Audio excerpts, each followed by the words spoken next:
Welcome to the Observe Day podcast, the show where we celebrate the days that matter. From holidays to meaningful observances, we bring you inspiring conversations, stories, and ideas to make each day count. Whether it's raising awareness, learning something new, or simply sparking joy, this is your space to explore the calendar in a whole new way. I'm your host, Wisdom Okonkwo, and I'm excited to share today's observance with you. Let's dive in. Today on Observe Day, in honor of National Suicide Prevention Month, I am joined by Pete A. Turner, a man whose journey embodies resilience, service, and storytelling. Pete served over 70 months in combat zones with more than 1,000 missions outside the wire as a combat spy. After the military, he turned his experiences into conversation as the host of the Break It Down show, producing over 1,500 episodes with some of the world's most remarkable voices. But Pete's story goes beyond war and podcasting. He's also an advocate for veterans' mental health, working with Save the Brave and riding across the country each year to raise awareness and support. Pete has battled PTSD himself and faced the devastating loss of his brother Eric to suicide. Through his work, he transforms grief into action and pain into purpose. This conversation isn't just about war or espionage. It's about survivor, healing, and the power of connection. Pete, welcome to the show. Dave, thanks for having me on, man. We've seen a lot of each other lately, and it's good to see your face. Yes. Harder topic than normal, but necessary. We've got to be able to talk about this stuff in the open so that we can deal with folks who need help and deserve it. Yeah, your your role as a combat spy puts you face to face with some of the hardest realities of modern war. How did those experiences shape your view of resilience and survival?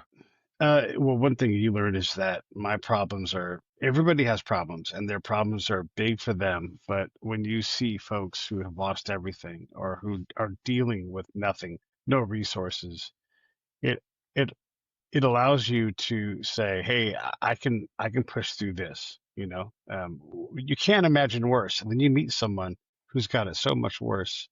I once met a widow in Iraq with no future to see. She lived in the back property of her dead husband's brother's home, and they gave her what was left of an old building. So she had a corner and like two half walls of what was left of a house. And so if you can Yeah, imagine, not 20 square feet of house, but 20 square feet of wall, no roof, no cover, and kids, and it's just the most shocking thing you could think of to see that kind of existence. And the thing that's even worse is um, the brother who now had to take care of this wife of his brother's, he considered her a whore, a prostitute.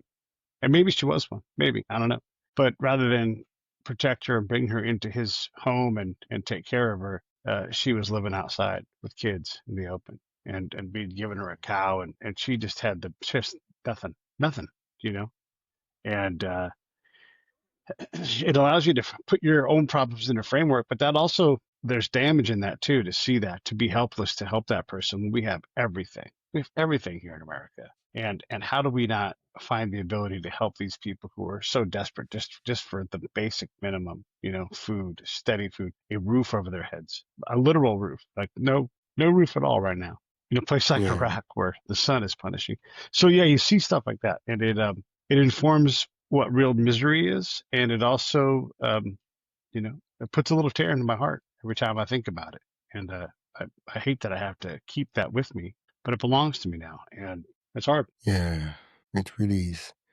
You've been open about battling PTSD and the devastating loss of your brother Eric to suicide. What gave you the courage to share that story publicly? I'm one of the people that people call when something bad happens, whether it's a veteran losing their life and they don't know where to turn. But I'm someone that they call, and uh, you get sick of getting that phone call, and like it makes me feel just as helpless as I felt with that lady. And when my brother started cascading down towards his demise, I'm still fighting my own fight against my own suicidal ideation that I have. Now today I'm in control of it, but even this show will make me a little bit sad and cause me a little bit of trouble. I'm able to deal with it, but my brother wasn't, and it was COVID, and so there was a lot of stresses on him and his addiction. He drank too much. He just lost control of the ability to control himself, and a lot of people get into that situation. Our Yeah. family's no different than any other family. And when my brother passed away, that very day, someone else lost someone, and and the machine of life just keeps going. And so Yeah. why not talk about it? Why not let people know that, my brother was sick.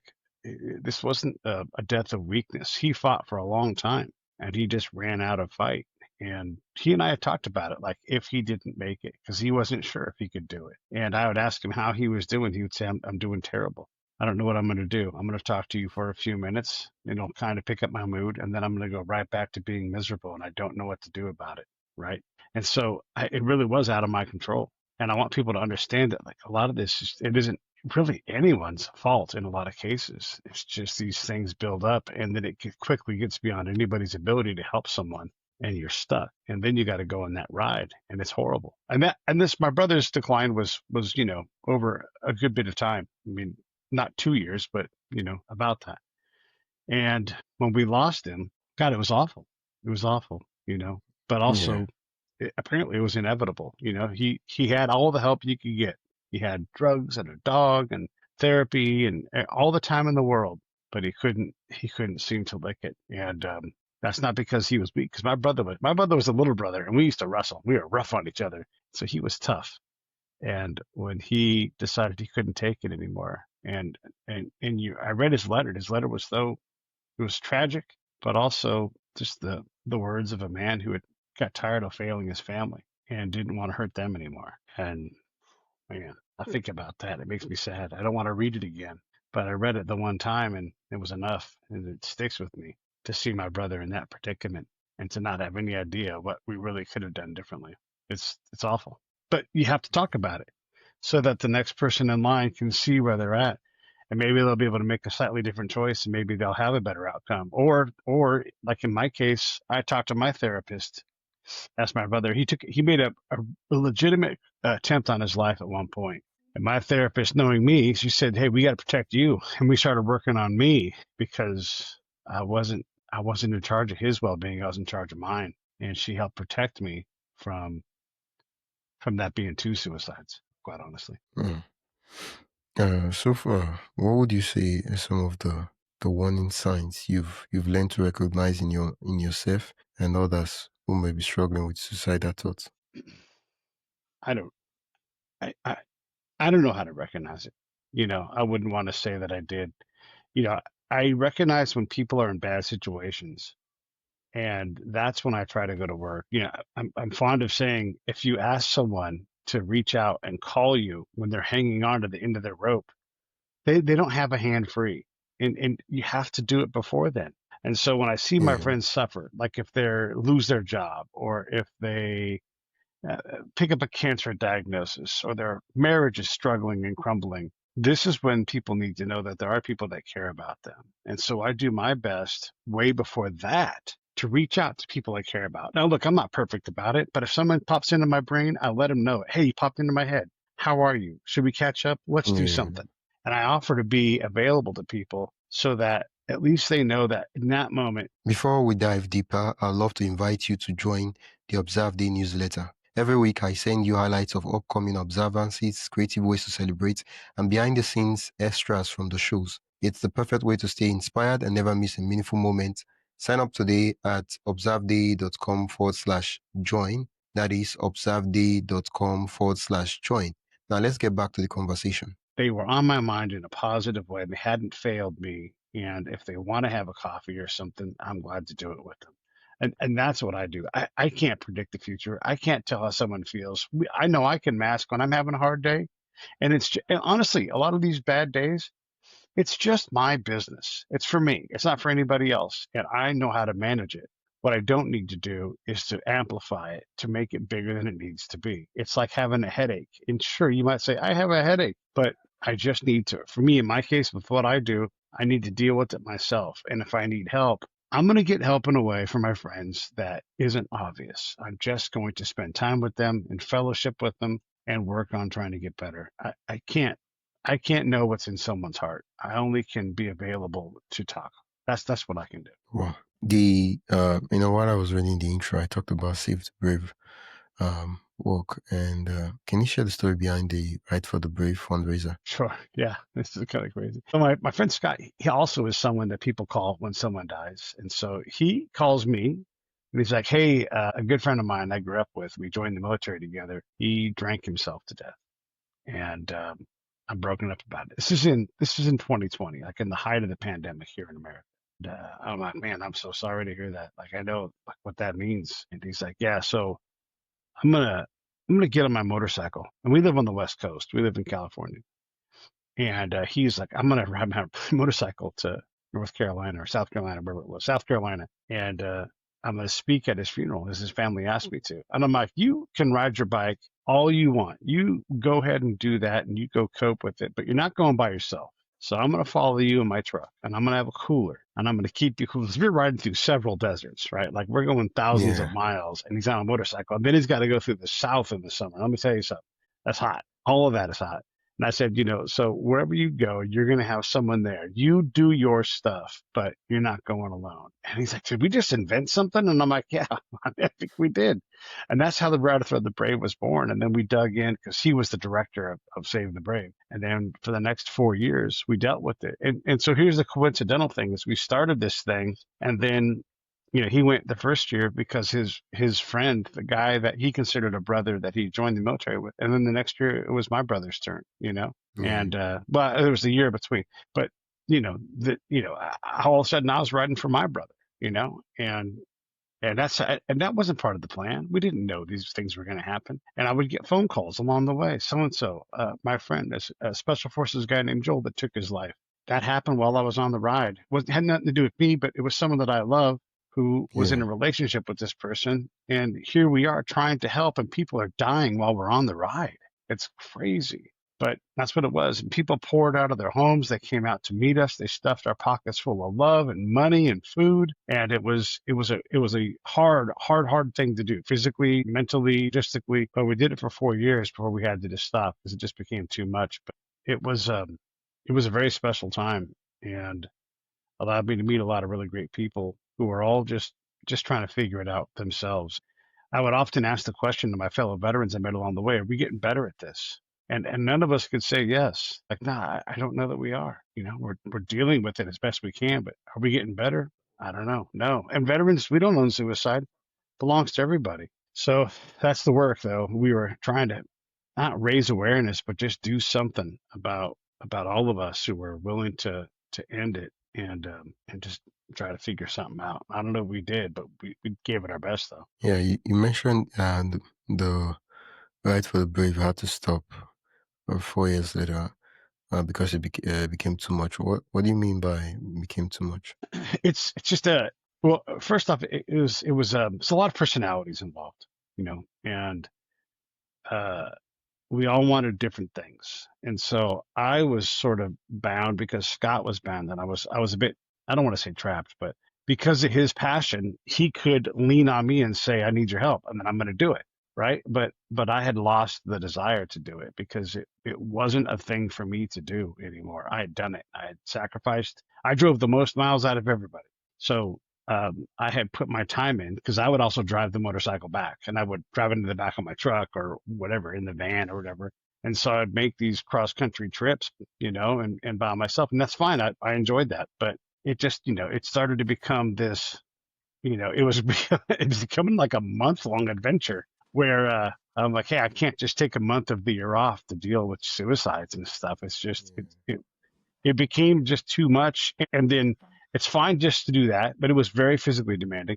But also when the personalities got involved, it became something that I didn't enjoy and I was now tolerating it. And I don't need to work that hard to tolerate something. And so for me, the time on the last one, I knew it was the last one. I even said before to Scott, I'm like, this is the last time I'm doing this because it's too much and I'm going to make an impact in a different way. And so it also, among all the things, it died, but it needed to because it was becoming a thing that was too hard to do and was causing too much stress and pain on people. And because this kind of work it's exhausting, and it's not just physically Yeah, exhausting. You're dealing with a lot of hard yeah, things, very emotionally. emotional things. Yeah. Yeah, yeah. One of the core things I notice about the Right for the Brave project is the role of community, right, in awareness and also preventing suicide among veterans and beyond too, right?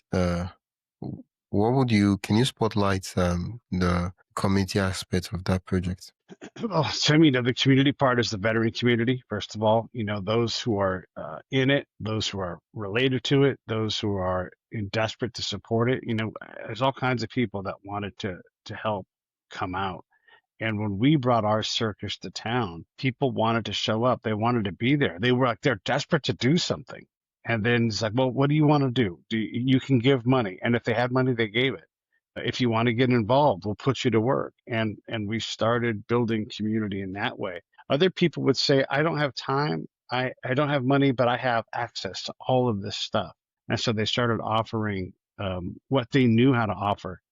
And, some of it was useful, some of it wasn't, but they were still like, this is what I have. I have, like one guy we met at a gas station, and we would literally meet people all on the route. Because we meet him at a gas station, he's like, oh my God, I have access to 100 tents in Arizona that are always set up. You guys can stay here whenever you want. And if the charity was pliable enough, which we weren't, you could use that and turn that into a retreat. And this guy would have been over the moon to try to help out. That's what he offered. And that is not an insignificant thing. That's a big thing to say, Yeah, this is my business. I run these things and I will give you access to thousands of dollars worth of accommodations if you guys can use it. And I don't think yeah, we were able to ever use it, but that was the kind of community that we were building as we went across the nation. And again, like we go across and then I'd come back and I'm still working on it as I'm coming back across the nation, still spreading the word, still talking. So there's a lot of community going on. I met a lot of people along the way, and they're all just so wonderful. Yeah, it was a magical time. Very hard, but a magical time. And man, it's crazy. for listeners, veterans or otherwise that are struggling silently, what advice or words of encouragement would you share with them today? If you have someone in your life, veteran or not, who you think is suffering, that's kind of what I was talking about earlier, or is going through something tough, they're in a particularly stressful time. Um, it could be anything. Like, let's say that you get a diagnosis in your family that someone has cancer. That breaks families apart. You get a diagnosis that one of the kids has autism, severe autism. That breaks families apart. These things cause a lot of stress. And when we get stressed, we do things like we drink too much, or we take drugs, or we don't take care of ourselves. Well, all these things start to happen. And so Yeah, I think don't focus on the negative side, focus on the beauty of your friends, your family, the people that you care about, and just get yeah, together and have fellowship. Because if you do that, you have a chance to relate. And like I said, when I'm taking care of myself and with my friends around, I'm not having a counseling session. I'm just having a decompression session. And I'm taking some of the stress that I have and I'm trying to get it out of me and just leave it behind. So maybe I'm cracking jokes. Maybe we go see a movie. Maybe I'm just there in their presence for a while and I just feel love and I don't have to, the world doesn't have to be as scary and big. Doesn't have, my life has some energy into it in a positive way. It's easy to think that there's nothing left for you if there's no energy in your life and you don't know how to fix that. Well, here's how you fix it. You get people together. You have a good time. You don't have to have a crazy party. Just go out to a restaurant and smoke a hookah or grab a couple of beers or grab a coffee or whatever's appropriate and just be together and suffer a little bit together. Share your suffering a little bit. Share your great stories. Talk about the future, all that stuff. But get together with people because Pete says that tends to heal us. yeah. Oh, thank you so much, Pete, for that advice. I know this subject is one that the it's a heavy subject, especially if you're someone who's had a close relative and friends lose your life through suicide. And I'm Yeah. grateful that you accepted my invitation to have this conversation. Thank you, Yeah. Pete. Well, you're welcome. And thanks for allowing me to have it, man. It's not something that I relish talking about out loud, but I owe it. And I've learned from a lot of my fellow veteran friends to not varnish it. Don't hide behind it. And so when you talk about these things, you're honest, you're raw. Like it sucks. It sucks to have your brothers say, I can't stop wanting to kill myself. I don't know what to do about it. You know? And to be powerless Yeah, at that point and to know that you can talk on the phone all you want. You're not fixing it.